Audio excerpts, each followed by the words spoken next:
Imagina despertar una mañana y darte cuenta de que cada preocupación que una vez te robó el sueño, cada sombra de miedo, cada punzada de ansiedad, nunca fue tan real como creías. No es un truco de optimismo, ni un eslogan motivacional superficial, sino una verdad tan poderosa que, una vez vislumbrada, puede transformar tu vida. ¿Cuántas veces has temblado ante un desafío que, en retrospectiva, resultó mucho menos terrible de lo que imaginabas? ¿Cuántas noches has permanecido despierto, enredado en escenarios que nunca se hicieron realidad? El miedo y la angustia parecen inamovibles, pero Spinoza insistía en que son construcciones de la mente, fantasmas tejidos por la costumbre y la memoria. Aquí comienza la historia de un hombre que se atrevió a exponer esos fantasmas. Su nombre era Baruch Spinoza, nacido en 1632 en Ámsterdam, en una comunidad ya marcada por la supervivencia y el secretismo. Su familia eran judíos sefardíes que habían huido del peso aplastante de las inquisiciones española y portuguesa, donde la sospecha de herejía podía acabar en el fuego y el exilio. En Ámsterdam, se unieron a otros que habían rehecho sus vidas bajo la tolerancia holandesa, una frágil libertad que aún tenía sus límites. Desde muy joven, Spinoza mostró algo peligroso en cualquier época, una curiosidad que se negaba a ser enjaulada. Mientras otros recitaban textos sagrados con reverencia, él cuestionaba su significado. Escarbaba en las contradicciones, preguntaba, ¿por qué?, cuando el silencio era más seguro. Los profesores se inquietaban. Para ellos, la fe exigía obediencia, para Spinoza, la verdad exigía indagación. El joven estudiante ya había emprendido un camino que no podía terminar sin conflicto. A los 23 años, ese conflicto alcanzó su clímax. Su propia comunidad pronunció la sentencia más severa que podían dictar, el cherem, o excomunión. En palabras que aún se conservan, lo maldijeron, con la maldición con la que Josué maldijo a Jericó. Fue más que una expulsión, fue una muerte pública del alma. A sus amigos se les prohibía hablar con él, a sus socios comerciar con él, a sus familiares siquiera mirarlo. Se convirtió, en una noche, en un fantasma entre los vivos. La mayoría de los hombres se habrían marchitado bajo tal aislamiento. Pero Spinoza no se derrumbó, transmutó el exilio en claridad. Se dedicó al solitario oficio de pulir lentes, un oficio humilde que apenas le permitía vivir y vivir. Sin embargo, aquí reside la poesía de su vida. Mientras pulía el frágil cristal que asomaría al cielo, también pulía su propia percepción, desvaneciendo la ilusión para vislumbrar el universo mismo con mayor nitidez. En aquella época, Ámsterdam bullía de comerciantes, cartógrafos e impresores, telescopios y microscopios prometían revelar mundos invisibles. Para Spinoza, estos instrumentos eran más que herramientas, eran metáforas de la mente. Así como el cristal revelaba estrellas ocultas y células invisibles, la filosofía, creía él, podía revelar la maquinaria oculta del sufrimiento humano. Y así comenzó a escribir, no por fama ni por riqueza, sino por la verdad. En su modesta habitación, entre el polvo del cristal molido y el tenue aroma de las lámparas de aceite, esbozó una filosofía que aterrorizaría a las autoridades y liberaría las mentes siglos después. Su primera conclusión fue radical: la libertad no es lo que creemos. La mayoría creemos que la libertad significa elegir entre opciones, decidir esto o aquello, someter el mundo a nuestros deseos. Pero Spinoza, al reflexionar sobre su propia caída en desgracia, vio algo más profundo. Cada pensamiento, cada emoción, cada acto nace de causas que se remontan a antes de nuestro nacimiento.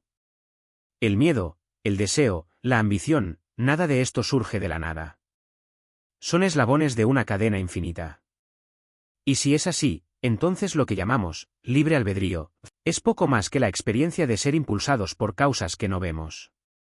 Sin embargo, aquí está la paradoja que lo salvó: cuanto menos nos resistimos a esta verdad, más libres nos volvemos.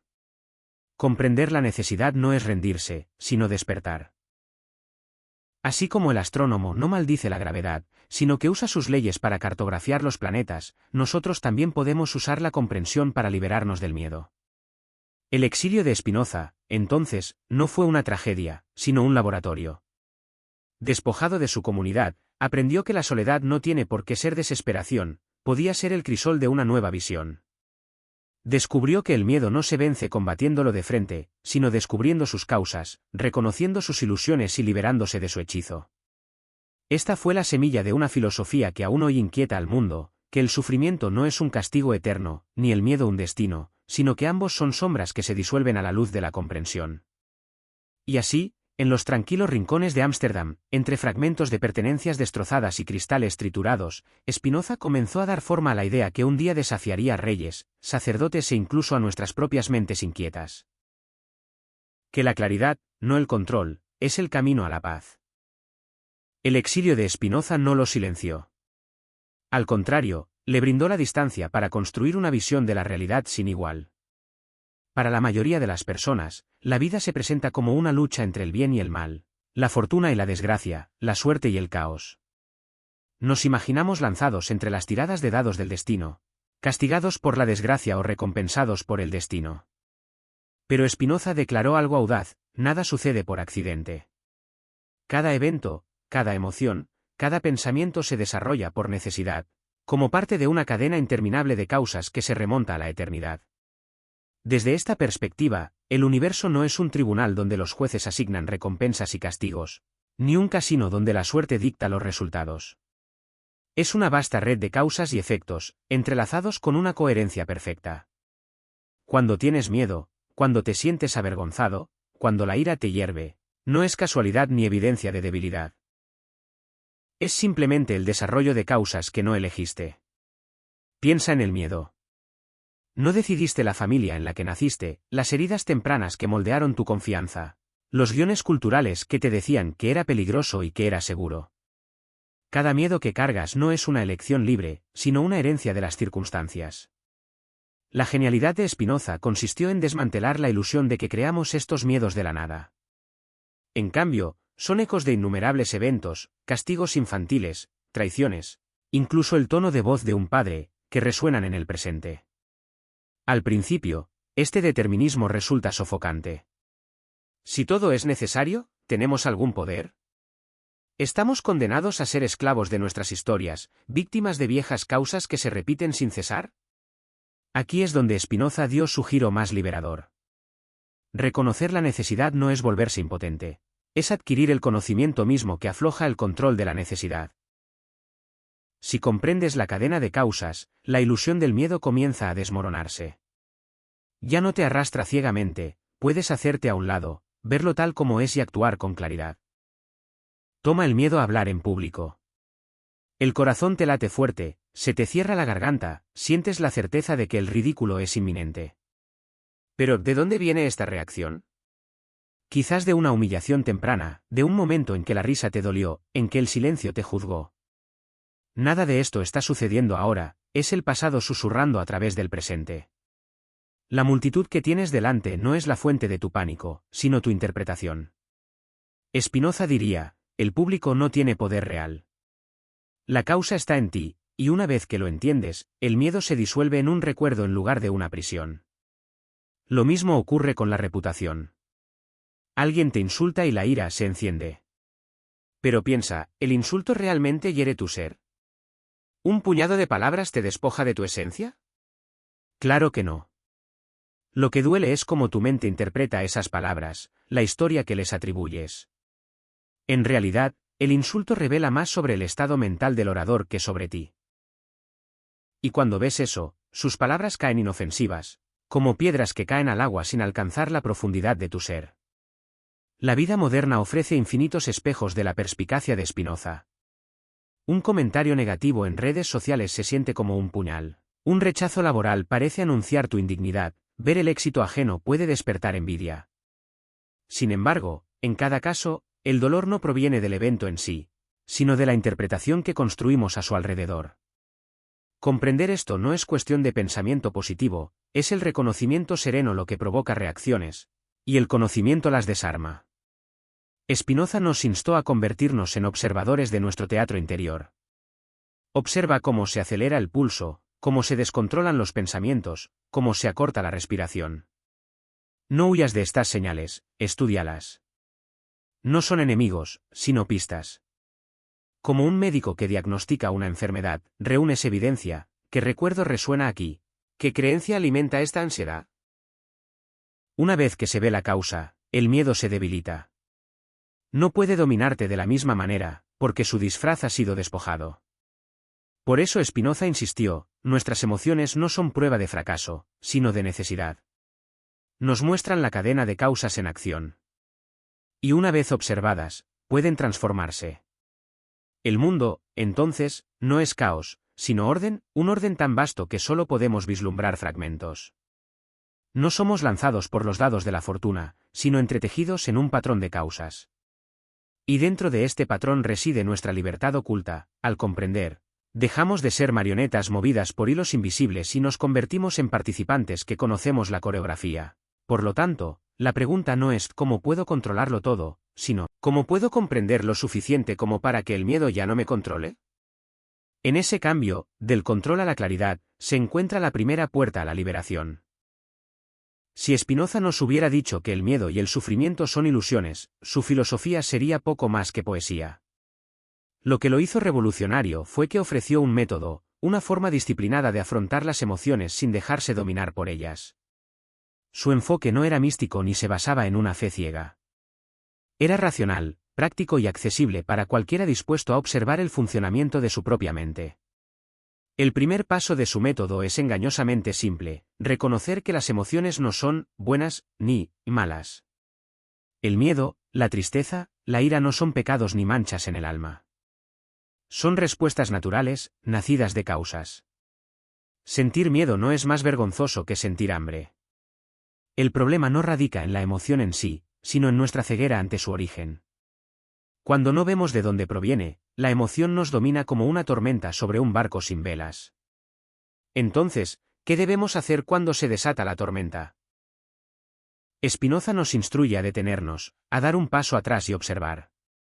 Cuando el miedo o la ira se encienden, no te apresures a combatirlos ni a huir. Más bien, conviértete en testigo. Pregúntate, ¿por qué siento esto? ¿Cuál es la causa? Quizás el miedo a hablar en público proviene del recuerdo de haber sido objeto de burlas en la escuela. Quizás la rabia ante un insulto no refleja las palabras en sí, sino una vieja herida de orgullo aún sin cicatrizar. Cada respuesta traza una línea en la cadena de causas. Este acto de rastrear las emociones hasta su origen no es una teoría abstracta. Es, de hecho, una especie de automedicina. Para Spinoza, el conocimiento mismo es el antídoto. En el momento en que ves claramente que tu ansiedad no es el resultado de un peligro presente, sino de una proyección mental, el hechizo comienza a romperse. Es como encender una luz en una habitación oscura. Lo que parecía un monstruo se convierte en una silla cubierta con un abrigo. Llamó pasiones a las emociones que nos esclavizan, estados en los que somos pasivos, zarandeados por fuerzas que no comprendemos. Pero una vez que comprendemos sus causas, esos mismos sentimientos pueden transformarse en lo que él llamó emociones activas. La más poderosa de estas es una forma de alegría razonada, que nace no de la indulgencia ni la distracción, sino de la claridad misma. Esta alegría no depende de la aprobación de los demás, del resultado de los acontecimientos ni de la posesión de riquezas. Es la alegría de estar en sintonía con la realidad. Imagina que alguien te insulta. La pasión inmediata es la ira, se te encoge el pecho, tu mente se llena de réplicas. En ese momento, eres esclavo de sus palabras. Pero si te detienes, examinas y comprendes, este insulto no dice nada sobre mi esencia. Solo refleja la amargura de quien lo ha dicho, entonces la ira se disuelve. Has transformado una pasión en una emoción activa. La libertad que nace no de la represión, sino de la comprensión. Considera otro caso. Pierdes tu trabajo y la desesperación crece. La pasión del dolor se apodera de ti. Pero cuando das un paso atrás y observas la cadena más amplia, cambios económicos, decisiones que escapan a tu control, el flujo natural de los asuntos humanos, comienzas a replantearte la situación. La pérdida sigue siendo dolorosa, pero ya no determina tu valor. En lugar de ahogarte en la desesperación, encuentras energía para buscar nuevos caminos. El conocimiento ha transformado el duelo en resiliencia. Este método no exige un desapego frío. Exige claridad. Spinoza no quería que reprimiéramos nuestros sentimientos como estatuas de piedra, quería que viéramos a través de ellos, que atravesáramos la niebla de la imaginación que magnifica el dolor. Cuando observas tus emociones como olas en el mar, subiendo, encrespando y bajando, te das cuenta de que no eres las olas, sino el océano que las contiene.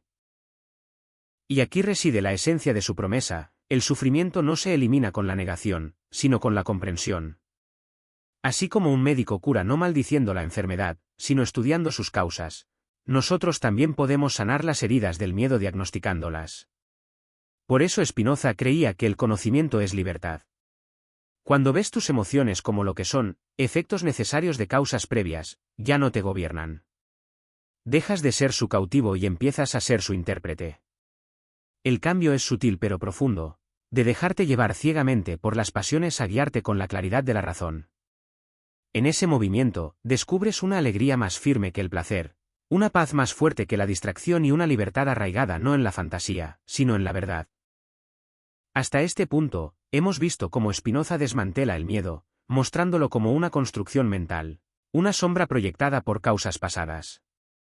Pero fue más allá. No le bastó decir, así se debilita el miedo. Quería responder a la pregunta más profunda: si el miedo y el sufrimiento pueden comprenderse, ¿qué es entonces la verdadera felicidad? Para la mayoría de nosotros, la felicidad se siente como un blanco móvil. Imaginamos que la encontraremos cuando ganemos lo suficiente, cuando conozcamos a la persona adecuada, cuando el mundo finalmente se doblegue a nuestros deseos. Sin embargo, en cuanto se cumple un deseo, surge otro. La riqueza despierta el ansia de más riqueza. El amor, aunque preciado, también despierta el miedo a perderlo. La aprobación de los demás nos encadena a su juicio. Para Spinoza, todas estas búsquedas comparten un defecto: hacen que la felicidad dependa de las condiciones externas y, por lo tanto, la felicidad se vuelve frágil. Insistía en que la verdadera felicidad, lo que él llamaba beatitud, no consiste en la ausencia de problemas ni en la presencia de placeres. Es un estado que nace de la comprensión.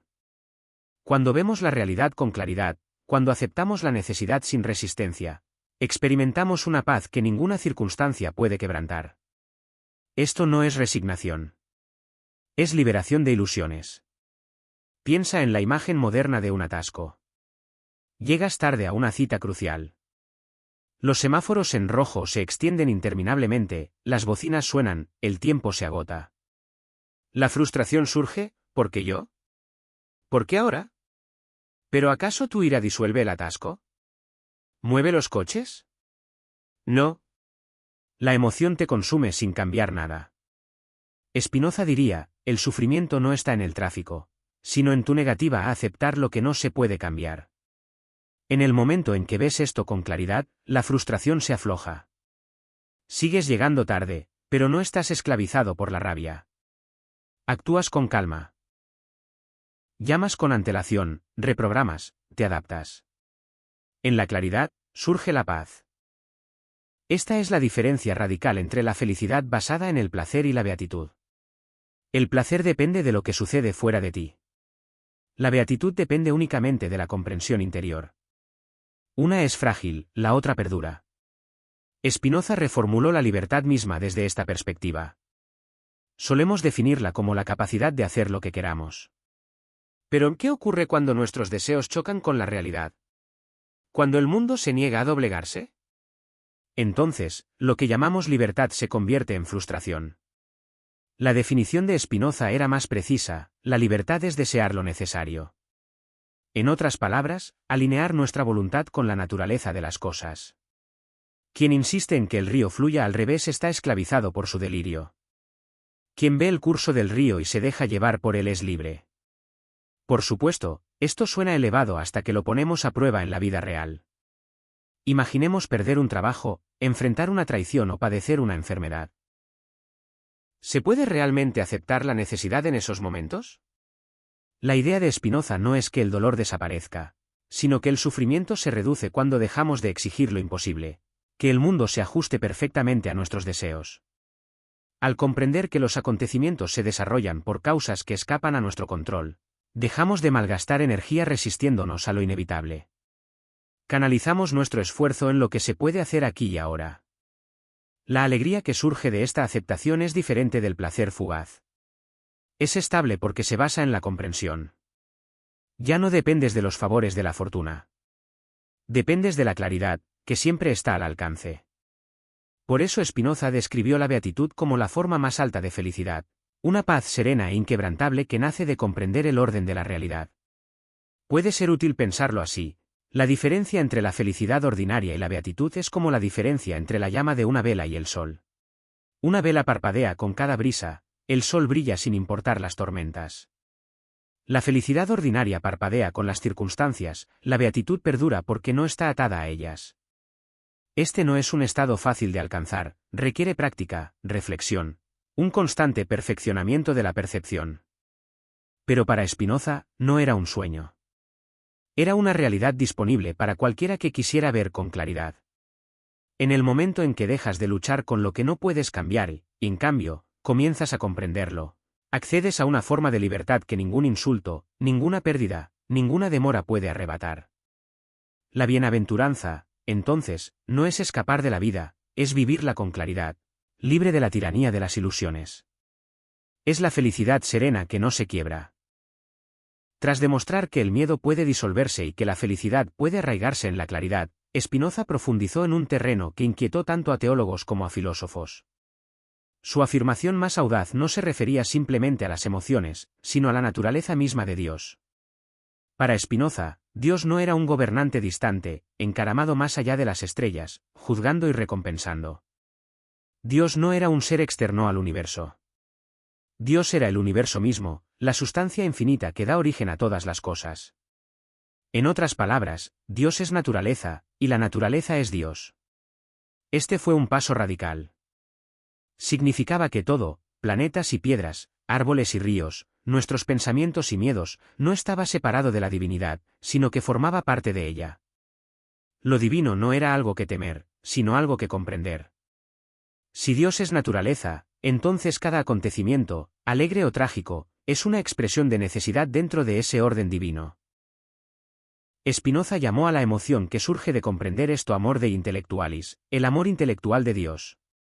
A diferencia del amor común, nacido del anhelo y el miedo a la pérdida, este amor es racional, inquebrantable. Surge de ver la realidad con claridad. Amar a Dios de esta manera es amar el orden mismo de la existencia. No es una oración por una intervención, ni un pacto por bendiciones, sino un profundo afecto por la estructura de la realidad, por el reconocimiento de que todo tiene su lugar en la red infinita. Piensa en el duelo. Imagina perder a un ser querido. La mente común se llena de pavor. ¿Por qué a ellos? ¿Por qué ahora? El dolor se agudiza por la resistencia, el deseo de que la realidad fuera diferente. El amor intelectual de Spinoza por Dios no borra el duelo, sino que transforma su intensidad. Comienzas a ver la pérdida como parte del ritmo eterno, un cambio en toda la naturaleza. La muerte no es una injusticia, sino una transición en el orden de las cosas. En esa visión, el amor permanece, pero el miedo disminuye. No te derrumbas bajo el peso del ¿por qué a mí? Aceptas que formas parte de un universo donde nada está fuera de la necesidad. Para ayudarnos a comprender esto, Spinoza solía invitarnos a un cambio de perspectiva. Imaginemos mirar la Tierra desde la altura de las estrellas. Desde esa posición privilegiada, nuestras disputas, retrasos y temores se reducen a diminutos puntos. Lo que una vez pareció catastrófico se convierte en un hilo de un vasto tapiz. Esto es lo que significa cultivar una perspectiva cósmica, elevarse por encima de la inmediatez de la pasión y ver los acontecimientos como momentos en el fluir eterno. A diferencia de muchas tradiciones de su época, la visión de Dios de Spinoza despojó a la gente de la superstición y el miedo. Durante siglos, la gente tembló ante el castigo divino, implorando clemencia ante plagas o tormentas. Spinoza dijo, no hay una deidad iracunda tras el trueno, solo la naturaleza que se despliega por necesidad. Amar a Dios, entonces, es amar este desarrollo, encontrar la paz no en mendigar excepciones, sino en comprender la totalidad. Por supuesto, tal idea era peligrosa. Para los líderes ortodoxos, sonaba a herejía. Si Dios no es un gobernante que manda y juzga, ¿qué pasa con la autoridad religiosa? ¿Qué pasa con el ritual, el miedo y la obediencia? La respuesta de Spinoza fue simple. La autoridad construida sobre el miedo se derrumba cuando el miedo se disuelve. No propuso el caos ni la negación de la comunidad, sino que liberó al individuo del terror. El verdadero camino hacia la reverencia, argumentaba, es a través del amor razonado. Amor por el orden que sustenta todas las cosas. Este amor intelectual a Dios no es frío ni inerte. Al contrario, es la calidez más profunda, la alegría de reconocerse parte de algo infinito. Cada átomo de tu cuerpo, cada pensamiento de tu mente, cada estrella del cielo pertenece al mismo todo. Sentir esto es dejar de verse como una criatura frágil y solitaria en el caos, para convertirse en un participante de la eternidad. Spinoza creía que esta era la forma más alta de libertad. Porque cuando el miedo se disuelve y el amor lo reemplaza, no un amor posesivo, sino uno expansivo, puedes vivir sin ansiedad por el futuro, sin odio por el presente y sin desesperación por el pasado. Vives en armonía con la necesidad de las cosas, y en esa armonía, descubres una paz que ninguna desgracia puede romper. Este fue el don más radical de Spinoza, no solo una filosofía de ideas, sino una forma de amar la realidad misma. El amor intelectual de Dios no es una doctrina, es una invitación a ver, comprender y amar la existencia entera sin miedo. La filosofía de Spinoza podría parecer una imponente torre construida con lógica y metafísica, pero nunca pretendió que permaneciera en las nubes. Sus ideas fueron forjadas para la vida misma, para las angustias de la vida cotidiana, para el dolor de la pérdida, para el constante tira y afloja entre el miedo y la paz.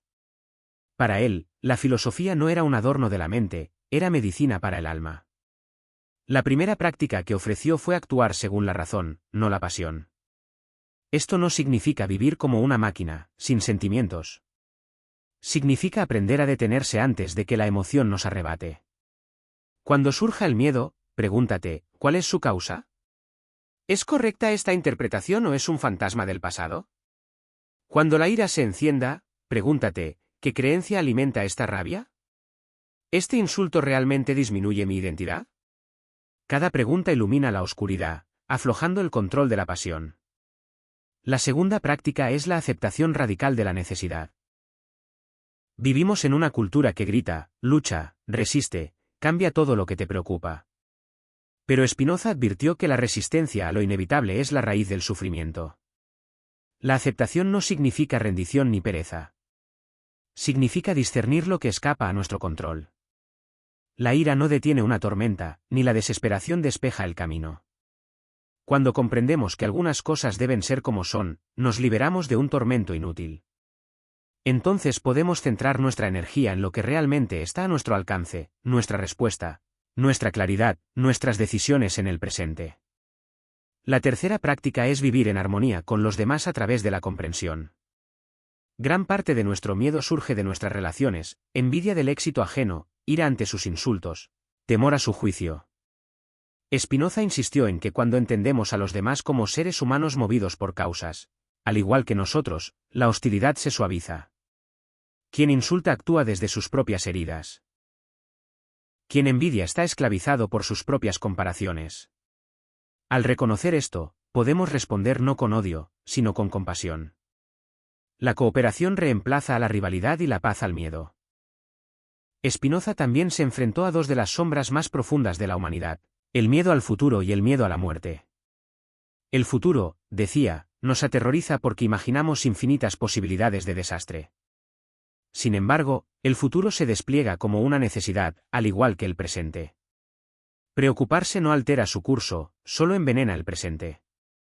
La preparación racional es útil, el tormento ansioso, no.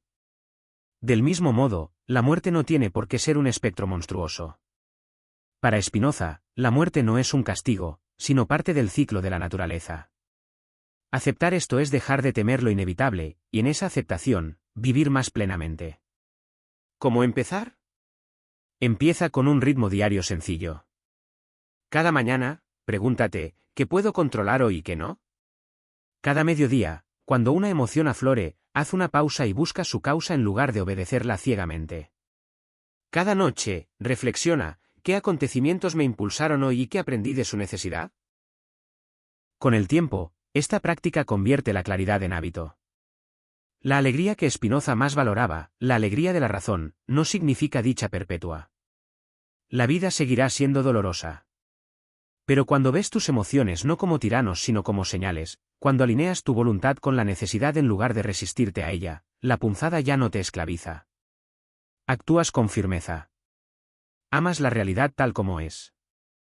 Descubres una paz que perdura incluso cuando las tormentas pasan. Esta es la libertad que Spinoza prometía.